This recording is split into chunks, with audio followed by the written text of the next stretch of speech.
what happened was you had a trade-off here. I think Congress understood that if they just went after the president's impoundment authority, that in the eyes of the nation, they would look pretty greedy, interested in pork barrel, not really interested in long-range budget issues. And I think the thought was, wait a minute, we can't do this on its own. If we're going to do this, let's do it as part of developing a budget process in the Congress. So that was the trade-off in terms of enacting the budget. And in that process, I mean, there's no question that there were a lot of internal battles about how much authority would be given to this new budget committee. And the appropriators, Ways and Means chairman were very concerned about how much authority this new committee would have. And for that reason, limits were placed on how long you could be a member. They required that there be a certain number of members from appropriations, a certain number of members from Ways and Means. A member of the leadership was going to be automatically a member of the budget committee. So there were some trade-offs done here in order to allow for the Budget Act and the budget process to move forward. Phil Gramm, functioning a Democratic member of the House and the Budget Committee, and in effect a mole in the Democratic caucus in the Budget Committee. And how did that work out? When did you figure out what was going on, and how much damage did it do? Well, it was figured out pretty early on because you had the so-called, it was termed boll weevils for these Southern Democrats who were supportive of the goals. I mean, Reagan was popular in their home districts. And so they were supportive of some of the things Reagan was trying to do, both on the tax cuts as well as on the budget. There was a member from Texas on the Ways and Means Committee who basically flipped around and was able to get the votes necessary to get that bill through. And the same thing happened on the Budget Committee side with Phil Gramm, who was a member of the Budget Committee, who basically was able to, he was essentially a Republican vote as a Democrat. And, there was obviously a lot of Democrats, particularly the Democratic chairman, that were very offended that somebody, that there was a traitor in their midst. And so I'm sure they made his life tough. But somebody like Phil Gramm was not dumb. He understood the budget, he understood procedure, and he could be pretty effective at being able to get things through. So, it was interesting that President Reagan had not only the Republicans working with him, and the Republican Senate working with him, but he also had these House Democrats who were working with him as well. And I don't think we should forget that it's a reflection of how popular Ronald Reagan was. Tax cuts were going to hit so fast that the likelihood was that our deficits were going to soar in the short term. And there was one person in the administration who kind of understood the arithmetic, and that was David Stockman, who knew that it was going to be big trouble down the road. The numbers started coming in pretty fast and furious. And, we started to see $200, $250 billion deficits. But what really concerned us was the out-year track. We really didn't see that turn around in the out years. And, there was a point that we were looking at, $400, $500, $600 billion deficits. And that was really beginning to scare the hell out of people, that we were on that track, and there wasn't much happening to kind of reverse that trend. So that takes you to 1982, and miracle of miracles, people managed to get together and do a fairly significant retrenchment on, in particular, the 1981 tax cuts. Yeah. And as I recall, there was, I can't tell the story of exactly how that conversation came to take place, but it seems like to some extent it was Tip O'Neill and Ronald Reagan across the table. Did you get to watch much of that? Well, you know, it's interesting because you know, in many ways, a lot of people were strongly supportive of President Reagan for his ideological positions. Forget that this was probably one of the most pragmatic presidents we've had in a long time. And what President Reagan did was, after, you know, having kind of done this, you know, this long march, putting his platform into action and passing these, you know, these huge changes in terms of the budget. As these numbers started coming in, there were enough, you know, staff people working with Reagan that people like Jim Baker and others who said, you know, we can't lose control here, and we've got to, you know, do some work to try to put this back on the right track. And again, what did happen, I mean, is that the Senate Republicans, who were never kind of ideological purists, but were also, you know, kind of pragmatic Republicans, kind of center right, understood that they didn't want to gut some of these programs to the extent that they had proposed in reconciliation. A, and B, that they knew that if the tax bill, you know, wasn't revised in some way, that the numbers would even be more horrendous. And then, on the House side, what happened is Reagan, Tip O'Neill, Dan Rostenkowski knew that this would be a good opportunity to try to take the edge off of those huge tax cuts in the guise of tax reform, which is something nobody could be against. Mm-hmm. Mm-hmm. And so what happened was that, using the kind of movement that had been created to try to simplify the tax system, I think people like Gephardt and Bradley had been working on the idea. You know, it became something that allowed them to develop a tax bill that in fact began to raise some revenues. Mm-hmm. At the same time, it implemented some reforms that were important. So, you know, modifications were made on Graham-Rudman, try to, you know, not take as big a hit out of Social Security, and try to make some sense out of some of these other cuts that would automatically take place. And we worked through it, and a lot of give and take and compromise. And then finally, Graham-Rudman is passed, and you know, Reagan signs it into law. And it was a,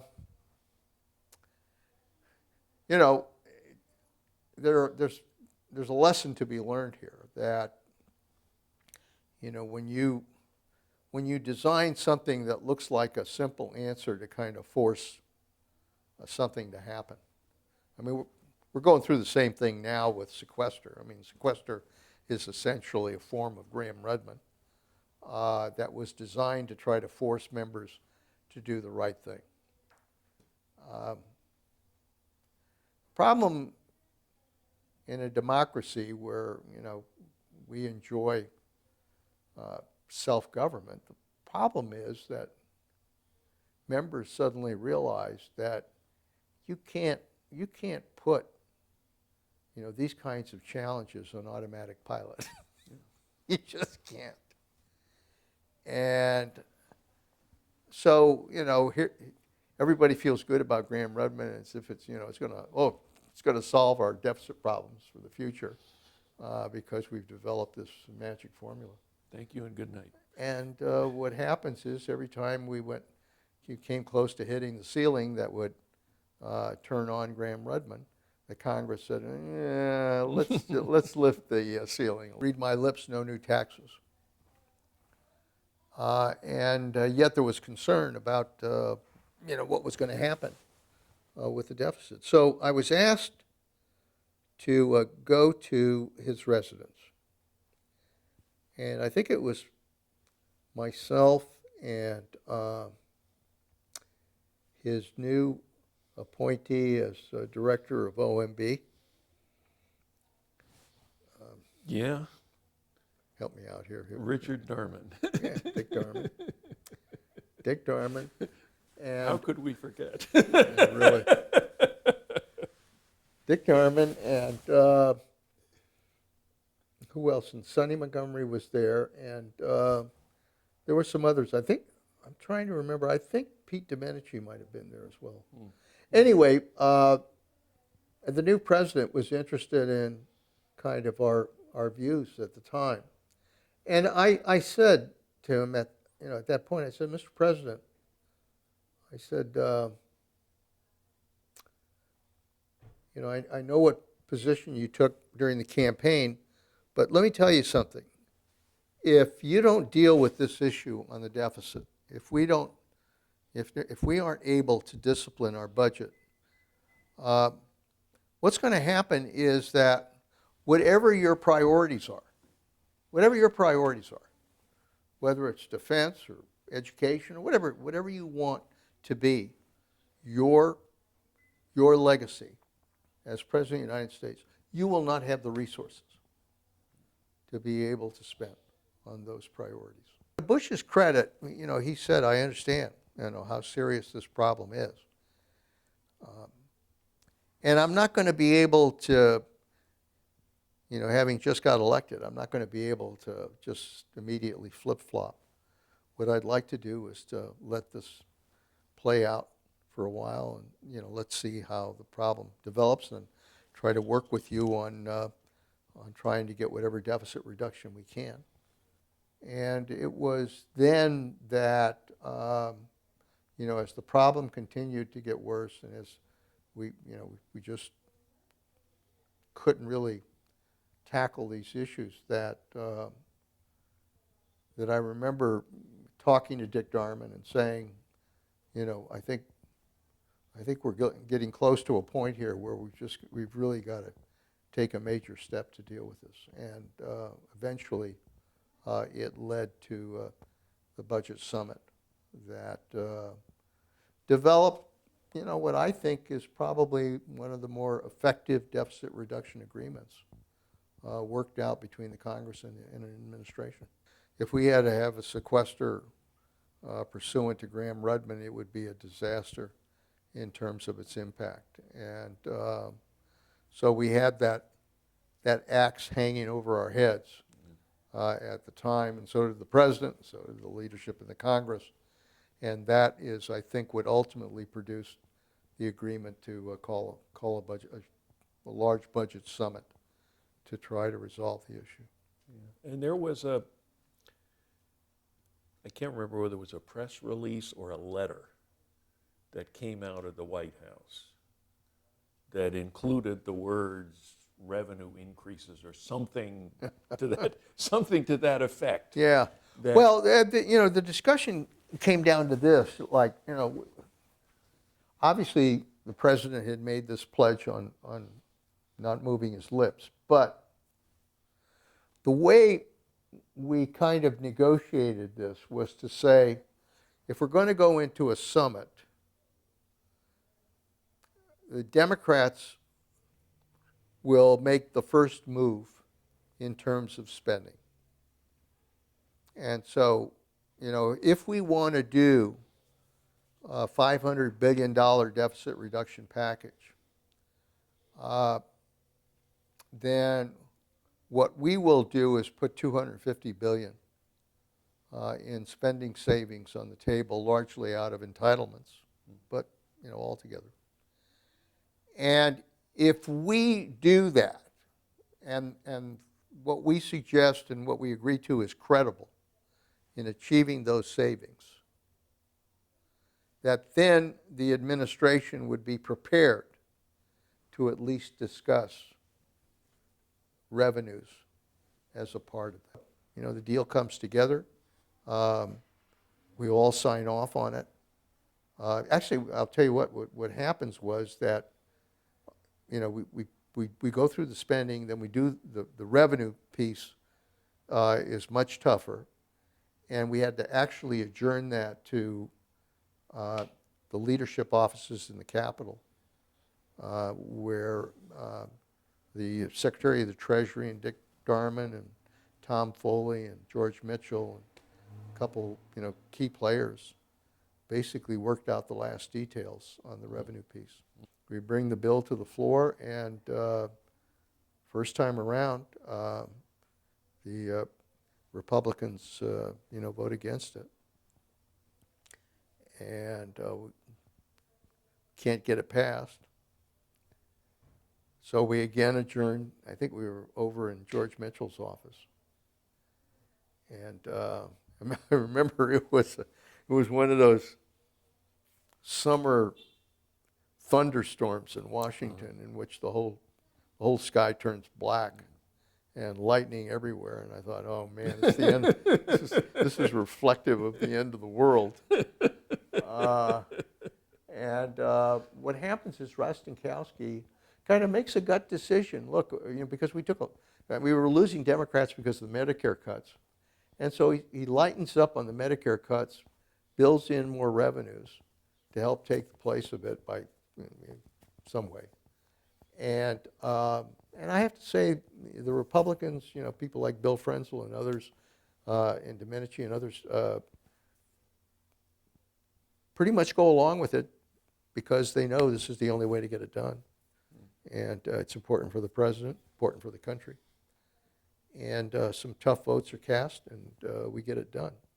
I remember telling President Bush, who later on apologized for having moved his lips, that I said, you made a very tough decision. I said it was a decision that was based on leadership, what you thought was right for the country. And I think the last damn thing you should have done is apologized for it. Because you know what? It was the right thing to do for the country. We had to go after Democrats, and we had to, I think I sold about 8 bridges in that process to try to get the votes we needed on that. And even then, after going through that process, and it was tough, it came down to one vote. When I went back to Washington as both CIA Director and Secretary of Defense, I guess what was the most disappointing was the fact that I saw Washington as dysfunctional as it is. And it was very disturbing. I mean, in the positions I had a better chance of kind of reaching out to both sides and trying to operate on a bipartisan basis and trying to get that support. And I think I was able to do that. But what I saw was a Washington that, just was unable, for a lot of reasons, to deal with the major issues facing this country.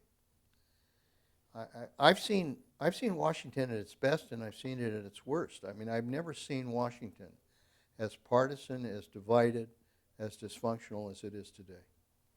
And obviously, we're paying a price for that. We're paying a price on the budget, the failure to deal with the budget, failure to deal with tax reform, failure to deal with entitlements, failure to deal with immigration reform, failure to deal with infrastructure funding, the failure to deal with the whole issue of energy. and climate change, the failure to deal with, they can't even agree on war authority at a time when we're at war, dealing with ISIS. All of these things, for whatever reason, the President, the Congress, Democrats, Republicans, can't come together to resolve these issues. And I think it's a serious moment. I often say, as you know, that we govern in this country either through leadership or through crisis. And if leadership is there and willing to take the risks associated with leadership, we can avoid crisis. But if not, we govern by crisis. And everything we do now has to be a crisis in order to deal with it. And rather than resolving it, it's simply you kick the can down the road. The likelihood is on the budget, they're not going to resolve the issue of sequester or how to deal with the budget. They'll just simply, delay the decision, kick it down the road, and not really confront what they have to do. How do you change that? In the end, the only way you can make this process work is through trust. The ability to sit at a table, work through these issues, give and take, trust the person you're sitting with at that table, and ultimately be able to hear their concerns, to have them hear your concerns, and to be able to do some give and take that finds a solution and moves it on. That's the nature of the governing process. That's at the heart and soul of what makes our democracy work. Our forefathers understood that process when they did the Constitution. The Constitution is a reflection of compromise. It had to be in order to get it done, but it wouldn't have happened. Even though we don't like some of the things that were agreed to as part of the Constitution, particularly on slavery, the reality is the Constitution would never have been put into place were it not for the compromises that were made. And in my experience in Washington, particularly working on the budget, we would not have been able to achieve a balanced budget. We would not have been able to do what we had to do were it not for members who are willing to sit down and be able to find compromise. To drive that, you need presidents that are willing to do that.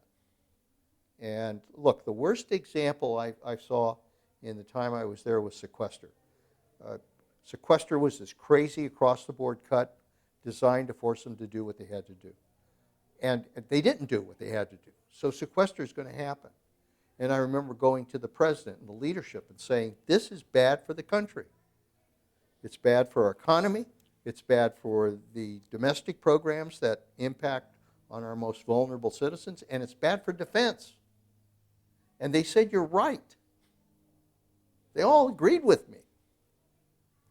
And I said, so? We need to resolve this. We need to come together. We need to find a solution. And they said, yeah, but it just never happened. They didn't even meet in a room. And, I think, unfortunately, it's probably going to take a new president. It's going to take some new leadership in the Congress. And it's going to take a willingness to take some risks in order for things to change. And I think they will. I'm a believer in American leadership. We've come through an awful lot as a country, and leadership has always risen to the occasion.